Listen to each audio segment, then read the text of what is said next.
ဒီကြောက်ကရဲ့လုပ်ငန်းတာဝန်ကြောက်ကရဲ့လုပ်ငန်း EGFR ဆိုတာသူ့ရဲ့စစ်ထုံနိုင်တဲ့ဟိုပါပေါ့နှိုးပေါ့နော်အဲ့ဒီကောင်ကိုကျွန်တော်တို့ထိုးကြမသွားတဲ့ပြင်တည်ငြိမ်အောင်ထိန်းချုပ်နိုင်ပြီဆိုတဲ့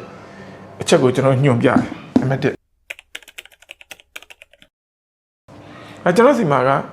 ဟို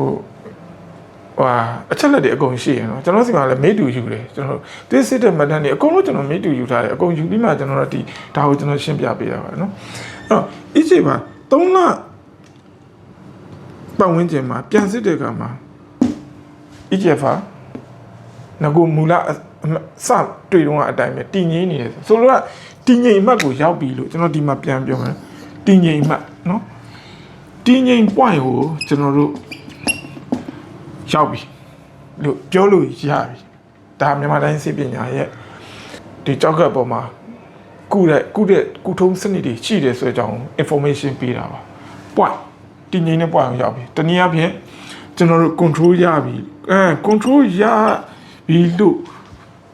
ပြောလို့ရပြီဗျဒီမှာဘာလို့ဆိုတော့3လကျော်4လပတ်ဝန်းကျင်လောက်ထိကျွန်တော်တို့ကသူ့ EGFR ကိုလုံးဝမကြအောင်ထိန်းထားနိုင်ပြီဆိုမှကျွန်တော် control ရပြီအဲ့တော့ဒါဒီနေ့အဖြေပေါ့နော်ဒါဒီနေ့အဖြေနော်ဒီနေ့အဖြေမှာညာโอเคမနှက်ပြန်တပတ်ကနောက်လကိုဘက်လအဲ့ဒီလာတွေအနာဂတ်မျှော်လင့်ချက်အဲ့ဒါအနာဂတ်မျှော်လင့်ချက်ပြန်တက်အောင်လုပ်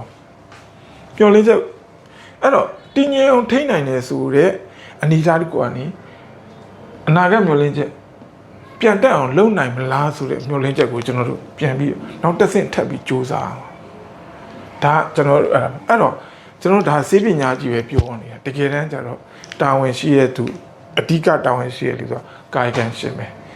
အဲ့တော့ဒီဟာလေးကကျွန်တော်အခုမှဒီတယောက်ကိုတည်ငြိမ်အောင်ထိန်းနိုင်လို့ကျွန်တော်အခုမှချပြတာမဟုတ်ဘူး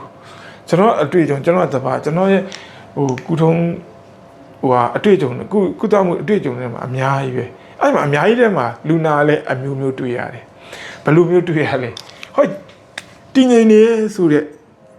တည်ငြိမ်အောင်ထိန်းချုပ်နိုင်ပြီ control ရပြီဗျာဆရာအမကြီးအကူကြီး control ရပြီဗျာခင်ဗျာဂရုတော်စိုက်တော့နော်ဆိုအဲ့ဒီအချိန်မှာအားနဲ့ချက်ကပါလဲဆိုတော့ကျွန်တော်တို့ဗမာတွေ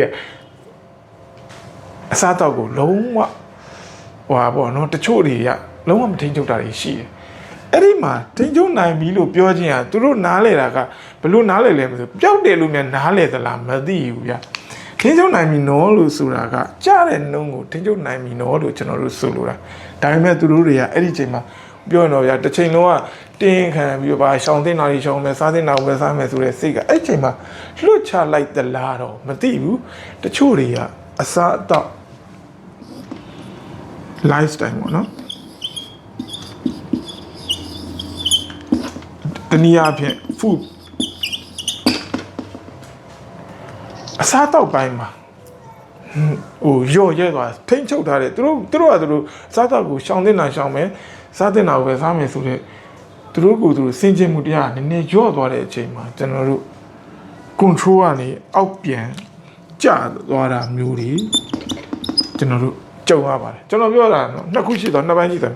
control ရအောင်လုပ်နိုင်တယ်ဆိုတဲ့အပိုင်းပညာရဲ့ဆိုင်ရာမှာလည်းရှိတယ်လို့ကျွန်တော်တို့ပြောတယ်လို့တစ်ဖက်ကကာယကံရှင်ဖြစ်တဲ့လူနာရဲ့လိုက်နာကျင့်ကြံမှုရော့သွားရင်ရော့သွားသလိုကျွန်တော်တို့ပြန်ကြတယ်ဆိုတာကိုကျွန်တော် message ပေးချင်တာပါအဲ့ဒါပါပဲเนาะကျွန်တော်ကမြန်မာတိုင်းစီတမားတော်တိုက်ထုံးမှာမန်လေးမြစ်ရဲ့ founder ပါเนาะကျွန်တော်အခုအရန်ပင်ပန်းနေပြီမဲ့ကျွန်တော်ဒါလေးကိုမှုဝင်တုံးလေးအရေးကြီးတဲ့အချက်လေး information public ကအကျိုးရှိမယ်လို့ထင်တဲ့အရာလေးကိုကျွန်တော်ချပြတာပါကျေးဇူးတင်ပါတယ်เนาะ也许嘛，有起来谁才 together， 你退丢了，但是不要来找个有。